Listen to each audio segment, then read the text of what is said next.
Apparently, some people found the Orphan of Kos even harder than Lawrence and Ludwig.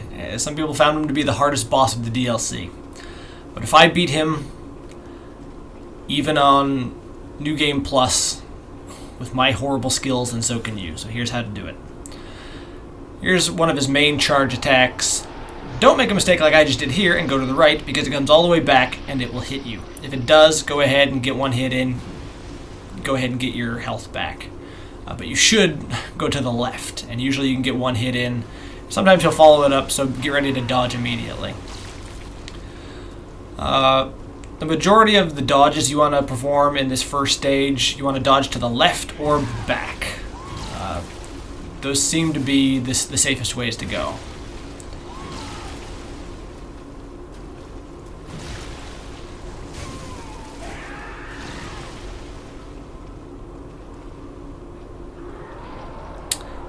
Here we've got his jump.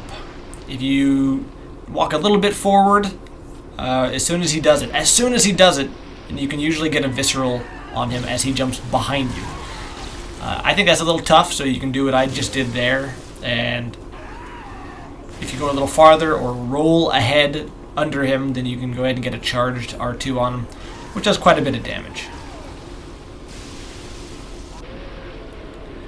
The dodging for this, go forward and diagonally left or right to dodge that.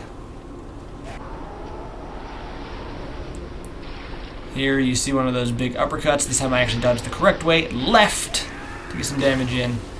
You followed it up, but as long as you're ready for it, it's usually not much of a problem. And really there's not that much else to the first part of this fight. It's rinse and repeat the things that I've already said. You want to watch your spacing, of course. I died a number of times accidentally hitting the invisible wall out here toward the ships. You want to watch out for that. Like with all Bloodborne and Souls series bosses, you don't want to rush things. This was kind of a war of attrition. I was real slow with this. I played the long game, and it worked out. You might say, wow, you're missing a lot of opportunities for damage here, but I wanted to play it safe. I wanted to keep as many blood vials as possible for that second half, because the second half, while it's not as hard as it looks, I found some of the things just impossible to dodge, so I knew I was going to need some blood vials there to top off my health and keep it high. And I was right. And thankfully, this first half is not too bad. With a little bit of practice, you can get through it with keeping quite a few blood vials. And having 27 on hand is not a bad idea, at least for me, anyway.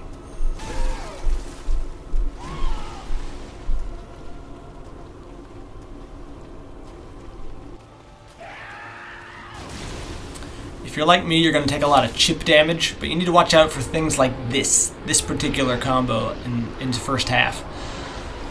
It can devastate you. It is possible, however, mid-combo, if you've already gotten hit by it, you can usually dodge out of a lot of his combos. If he knocks you down, that's when you really need to worry.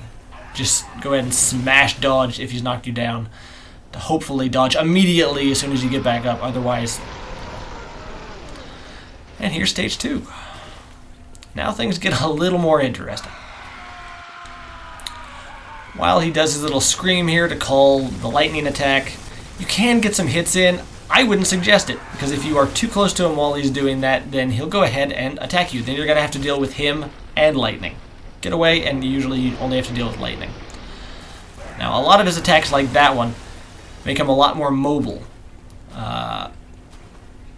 But you still want to stick fairly close to him, unlike what I'm doing here. And a lot of his attacks are like dodges and attacks mixed together, and he'll often add another attack right after the first one. So it's sometimes a safe time to dodge and sometimes not. What you saw there was one of his new attacks. He kind of runs around to the side for a second and then comes in real quick for an attack. And it's often followed up by something like that. You'll notice the shield is on my back here. You can block those projectiles with the shield. I wouldn't really recommend it. It's tough. I'm not sure if it actually will block the explosion damage if it hits near you and the explosion hits you. But if you actually block one of the projectiles directly onto the shield, then you will take damage, but it's insignificant. I was trying it out mostly just for fun. As you can see, a lot of his attacks in the second stage aren't that hard to dodge. He does have this one, which is a jump and then a couple hits, but it's not that hard to dodge, and you can usually get some damage in afterwards.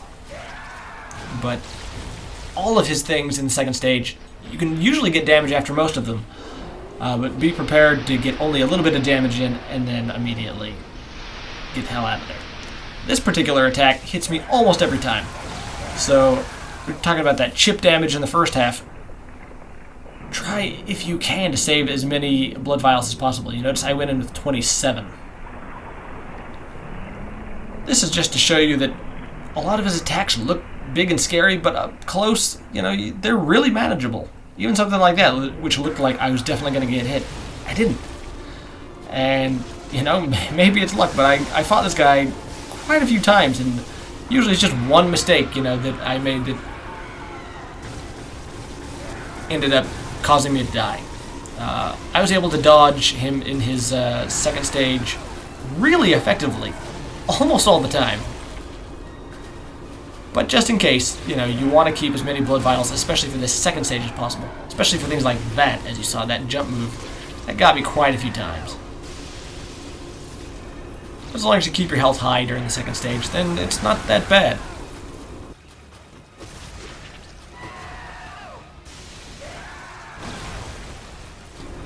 Here he's got another hop, and then attack, and followed by another hop.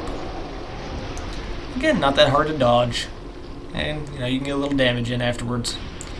It is, as you saw there, a little harder to stun him. Usually after his jumping attacks in the first stage, even if you don't get a visceral, it's fine, because if you get a charged R2, then usually you can stun him. And I would not suggest following that up with other attacks, but you can use that opportunity to get away fairly safely, and rinse and repeat. This one I want to show you, because you have to get the timing just right, because it's got really good tracking. As you saw earlier when he did that, I dodged toward and under him, and I was fine. But that's just because I got the timing right. This time I was too slow, and his tracking was just right. He actually turned around mid-air and smacked me. You really have to dodge that kind of last second.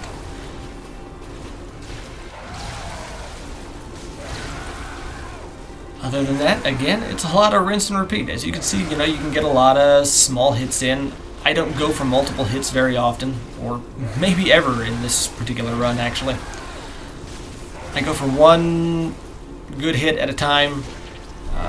I really do recommend this particular sword, because it's charged R2, has really good range, and even if you don't do that, then the L2 is fantastic for these boss fights. And, just go ahead and you can stay fairly close to him. I think a lot of his little throwing bomb magic meat attacks, whatever the hell they are pretty tough. So if those are, not too much of a bother, then go ahead and you can play at mid-range and get your attacks in after he does, some of his jumps. If not, then I actually highly suggest playing at fairly close range in the second stage. And there you go. I didn't think this boss was too bad. Good luck.